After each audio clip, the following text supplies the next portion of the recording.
I'll spare you the commercials. The first few slides, as you can see from from the printed versions, about SACAU, which I think is very useful information. But I'll spare you the commercials and go straight into the meat of the presentation. The first part, as I said, is about SACAU, and the second part really is talking about our positions with respect to agriculture and climate change negotiations, particularly starting from the work that we did last year at COP17. I'll then move on to look at just a brief highlight of the successes to date with respect to negotiations and the lessons learned in the process. And then finally, I'll end by also highlighting some of the issues that we think are important in terms of the future needs. Again, future needs with respect to participating in negotiations relating to agriculture and climate change. Oh gosh, let me move faster here.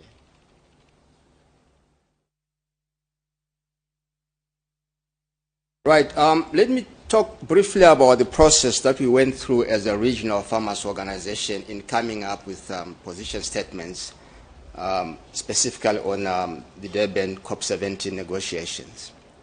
We essentially consulted all our members, 16 of them from 12 different countries in Southern Africa, through their national structures, the national farmers' unions in the different countries, and called them to a meeting of about 3 days. That meeting was a number of functions. The first one was essentially to inform them about the key issues that were at stake in the negotiations, as well as then secondly to hear presentations from the different experts on how those key issues can be addressed, and get some ideas on how farmers could respond to those key issues. So essentially, it was an issues-based workshop that was focusing on what was at stake in the negotiations, and then facilitating farmers to come up with possible responses and agreeing on final responses on those kind of issues. Implicit in the presentation that is on the SACAU positions on climate change negotiations are the issues. You'll see them quite prominent, and I'll highlight them as I go along. The first issue was already alluded to by Annette from the World Farmers Organization, which was talking about really the importance of having a secured text on agriculture in the negotiations. So that was a position that was taken and endorsed by our members, that when we interface with negotiations in Durban, as well as in any other platform such as this platform, as well as in our interactions with governments and other agencies, this is what we should be communicating by way of advocacy. The second issue really was, as already alluded to, also about decoupling agricultural issues from bunker fuel issues and other related issues that were not directly related to agriculture. I also highlight the issue of the need for a work program. Again, it was a formal position that farmers of Southern Africa took, that there needed to be a work program that was specifically on agriculture under the SAPSTA. And issues to do with binding agreements relating to the post-Kyoto regime, and as well as really the issue of mitigation and adaptation. I need to say here that as farmers of Southern Africa, the official position is that we recognize both adaptation and mitigation.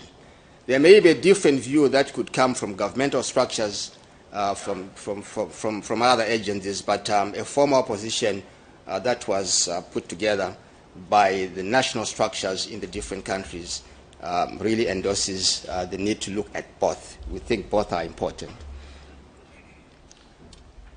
There's also the issue of accounting systems. We feel that it is important that accounting systems will need to be very comprehensive, particularly looking at efficiency-based accounting systems.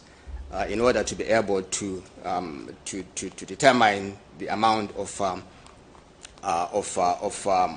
damage or positive or negative effects of climate change in terms of greenhouse gases. Also, another issue was looking at the pledges that the global community has made with respect to financing climate change-related initiatives, that we're really calling for those commitments to be met, as well as for additional and new commitments to also be put forward together with really predictable financing support, not ad hoc in that sense.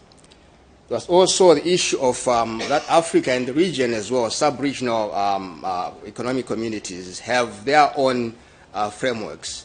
We think those frameworks should also be the basis for supporting regional initiatives as well as continental initiatives, apart from, of course, the global framework.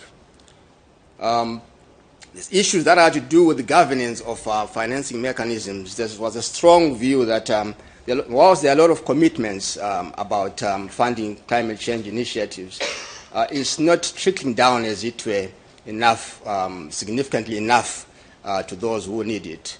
And a belief that there is some blockage in the pipeline. So there was need to improve the governance and management of financial resource commitments from the global community, and that perhaps the inclusion of farmers' organizations in those governance mechanisms should be considered.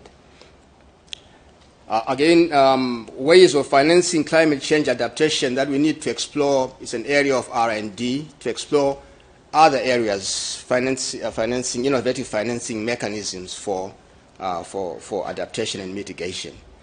And then a vexing issue was to do with access by farmers and farmers' organizations to climate change resources. The process was seen to be fairly complex and resulted in most of those who needed the finance not being able to access it. So there was need for simplification of those financing mechanisms, particularly the clean development mechanism, to make them more accessible to developing countries and farmers in particular. There's also a need for I talked already about governance and climatic finance resources, but there's also the need to support early actions that would mainstream both adaptation and mitigation through regional institutions and programs. And of course, the inclusion of agriculture in the technology mechanisms.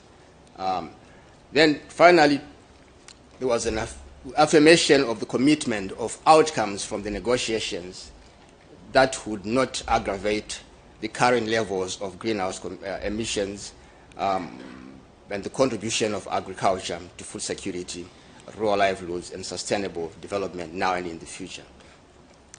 The important, I think, point that I need to underscore here is that from our engagement, it was very clear that most of the farmers' organizations, and indeed, one would imagine most of the farmers, particularly smallholder farmers, don't have a fuller grasp or reasonable grasp of what the issues are. We see negotiations happening fairly intense on the one hand, including researchers and policymakers and mainstream civil society agencies, but less the involvement of farmers' organizations and farmers in general in the process. And yet, when we're talking about agriculture and climate change, it is supposed to be the farmers who should be put at the center of any research agendas, any policy prescriptions, any policy discussions. As a result, in the past, the space for farmers' organizations to speak on behalf of farmers had been sort of occupied by mainstream civil society, whose interests are noble, but may not necessarily be very consistent with the interests that producer organizations have.